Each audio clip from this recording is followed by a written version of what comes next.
Welcome to this tutorial on how to add new items to your elbowspace.com form. Specifically, I want to teach you how to add items horizontally and create a new column. To do this, we must first have top to bottom label alignment. Right now, as you can see, the labels aligned on the left of the field. So let's start by clicking the line format button on the left.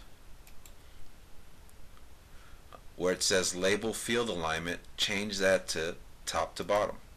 Click update. Okay, now as you can see, the label is on top of the field. Let's start by adding a last name.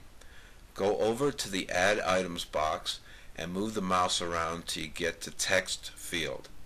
As you can see, it is now highlighted in blue. That means it's draggable. So let's drag it over to the right of first name and just below it. Scroll down a little bit. Let's label this last name. Field size is the number of characters that are displayed on the text field. So let's say 30 characters is a good last name. And max field size is the maximum number of characters that can be entered into the field. Let's say 40. We want to make this required. That means your client must enter a last name before they can submit the form. Click yes. And also below here we want to align right. By checking align right, the last name will be placed to the right of first name. Without checking aligned right, the last name would be placed underneath first name. So let's click add item, and there it is. I also want to add a middle initial. So let's drag another text field to the right of first name.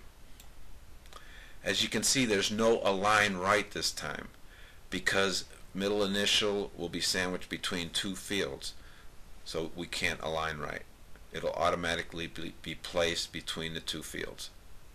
So let's call it middle initial.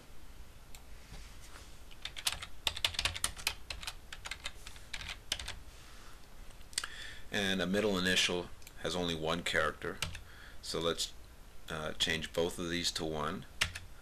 We do not want it to be required because some people do not have a last name or a middle initial. Click add item. And there it is.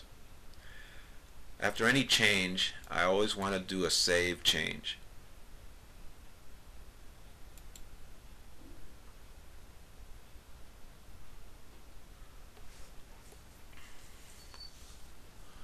Okay, my changes are saved. I also want to preview form to see the actual live forms my clients will fill in. So click preview form and see what it looks like. And there you have it. These are the two fields we added. That concludes this tutorial. Our Move Items Horizontally video might also be helpful in creating new columns. Thanks for listening.